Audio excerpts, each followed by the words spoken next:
मु पंडित श्री देवीदत्त मिश्र astro life prediction channel तरफ आपको स्वागत जनाऊँ। गत दुई गोटी भिडियो आम लग्न उपर मेष राशि प्रभाव एवं वृष राशि प्रभाव कौन कौन रही से विषय आम चर्चा करूँ। आज आम लग्न रे मिथुन राशि पढ़ले तार फलाफल कौन हम से विषय आम कुछ चर्चा करवा। राशि चक्र रे मिथुन राशि तृतीय राशि द्वि स्वभाव राशि एवं वायु तत्व राशि। मिथुन राशि स्वामी बुध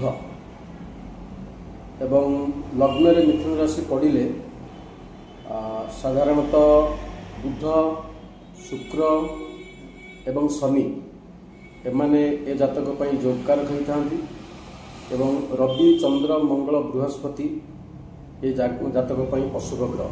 विशेषकर मंगल कहीं मंगल षष्ठ घर मालिक एवं एकादश घर मालिक होता एवं मंगल सहित बुधंकर शत्रुता विशेष भाव में अच्छी।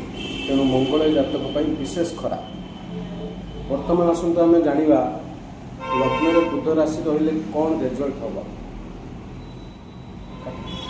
लग्न रे मिथुन राशि हेले अर्थात मिथुन लग्न जातक व्यक्ति मानकर साधारणतः चर्म टिके कोमल होता है, केश से बहुत पतला होता है एवं नाक बहुत सरू होता है। जेहेतु द्वि स्वभाव राशि एमानकर कार्य एवं कथार मध्य किसी स्थिरता न था। विशेष भाव में जेहेतु लग्नर स्वामी बुध तेणु एमानकु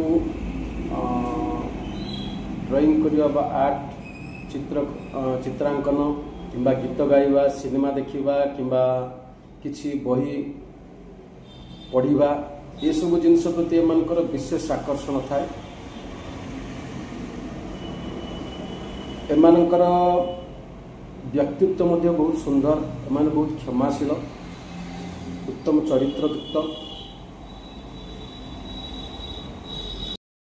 जेहेतु चर राशि एमाने बहुत भ्रमण प्रिय, सबुबले माने बुलिबा को बेसी पसंद करती।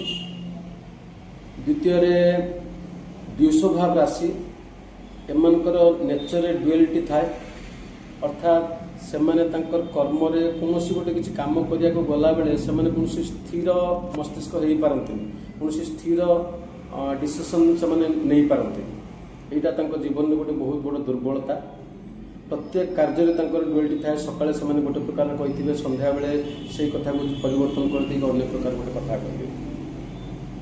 द्वितीय एमाने बहुत भल कथा कहि शिखनी, बहुत मधुर कथावार्ता करती। एमानकर जो लोक मान सहित संपर्क रखिबार जो कौशल से कौशल रे एमाने लोकों को निज आड़ को आकर्षित करि पारंती।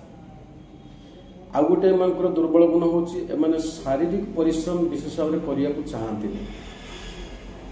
आंकु आपण बौद्धिक कार्य जेते देबे सेमाने बहुत आनंदर सहित करदेवे, किंतु शारीरिक परिश्रम बेसी सेमाने करिया को चाहती। सेथिलागी मिथुन लग्न जातक व्यक्ति माने विशेष भाव में शिक्षक वैज्ञानिक किंबा कौनसी एस्ट्रोलॉजी उपरे भी एमाने कार्य विशेष भाव में करती। जी बौद्धिक कार्य एम द्वारा संभव, किंतु शारीरिक परिश्रम कौन से प्रकार करिया को चाहती। द्वितीय कथा है पारिवारिक जिम्मेदारी, पारिवारिक बोझ एमाने किसी भी नबा को चाहती।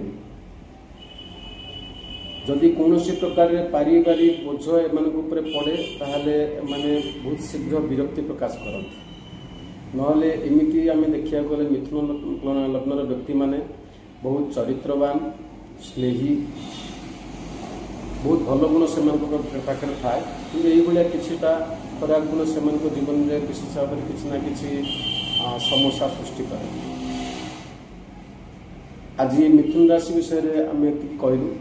वीडियोटी आपको भल लगे आप लाइक शेयर और सब्सक्राइब करेंगे।